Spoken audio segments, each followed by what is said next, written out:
Good morning kabayan. Nandito tayo ngayon sa Lipa City, Batangas, Bermira Lipa para i-feature yung unit na to na nasa likod natin, Mira single unit with a lot area of 130 square meters and floor area of 106 square meters.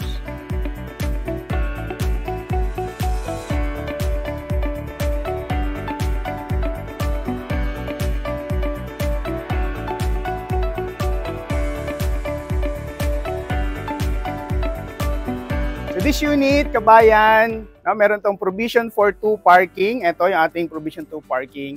And since this is a single unit, malaki ating space. Tara, samahan nyo kabayan dito sa ating service area. Dito yung ating magiging service area. And so sa ngayon, this is open ito kabayan, pero upon turnover, pwede natin palagyan ito ng enclosure or canopy or roofing para magkaroon tayo ng shade dito.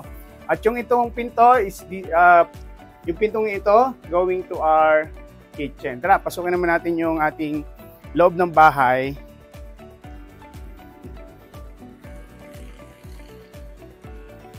So ito kabayan, yung ating pinto. Unahin muna natin yung pinto natin. Yung pinto natin, this is a steel door. So ano ba yung advantage ng steel door? Una, security. Pangalawa, yung durability nito kasi hindi ito nag-moist. Pangatlo, yung fire protected yung ating steel door. Let's go. So ito kabayan yung ating model unit. So ang hindi lang kasama dito upon turnover yung ating mga gamit. So simulan natin yung turnover natin sa ating floor. Yung ating floor, this is a homogeneous tiles. Yung ating wall naman and yung ating ceiling, yan ay painted finish na yung ating wall and ceiling. So yung mga turnover naman natin sa window, ito yung ating mga window sliding. Sliding window tayo, clear sliding window. At kung makita natin, malaki yung ating glass panel for the free flow of natural light. And dito naman yung ating sliding door, clear glass sliding door. Ito yung going to our lanai area. So dito kabayan, ito yung ating magiging living area. So since this is a model unit, no, pwede natin itong gawing inspiration kung sakaling mag-invest tayo dito in Bermira Lipa. Dito naman yung ating magiging dining area. And sa kitchen naman, yung ating deliverable sa kitchen, ating granite countertop, stainless sink, and itong ating gooseneck faucet. Yung ating under cabinet and over cabinet. So dito sa ground floor, meron tayong common toilet and bath. Yan, dito sa ating common toilet and bath, yung ating pinto dito is a PVC door. Yung ating tiles ay non-slip tiles sa baba at meron tayong tiles doon sa ating may shower area na ceramic tile. So dito naman yung ating room dito sa baba, this is ito yung ating magiging utility room. Akita naman natin kabayan ang second floor. So simulan natin sa stairs. Ang deliverables natin is a wooden steps and ito ay ating metal handrails.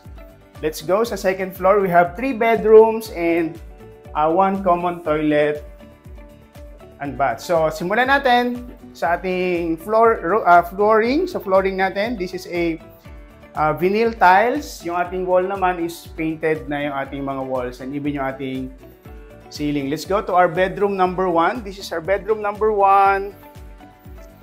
Yan, alisin mo lang kabayan yung kama and yung ibang gamit. This is the actual turnover. And yung paint is white ang ating deliverables even sa ating ceiling. So dito sa ating bedroom 1, we have the sliding window, the clear glass sliding window, our provision for window type aircon, and dito naman yung ating clear glass sliding window naman. Makikita natin na meron tayong window for both sides kasi nga this is a single unit for the free flow of natural light. Let's go sa ating bedroom number 2. Ito ating bedroom number 2. So same din with bedroom number 1. We have a provision for window type aircon, the sliding window. And kung makikita natin, mas medyo maliit yung ating bedroom number 2 sa bedroom number 1. Let's go sa bedroom number 3. So this is our bedroom number 3 or pwede natin gawing master's bedroom. So mas malaki ito. And yun yung ating provision for window type aircon. And makikita natin yung ating ayan, yung ating glass panel malalaki para maganda yung pasok ng natural light sa atin. And kagandahan dito sa ating bedroom number 3 is meron tayong balcony. Yan, ito yung ating balcony, kabayan.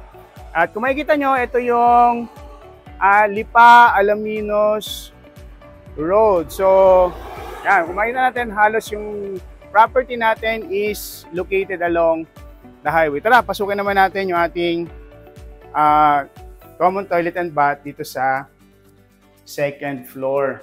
So, ito yung ating common toilet and bath dito sa second floor.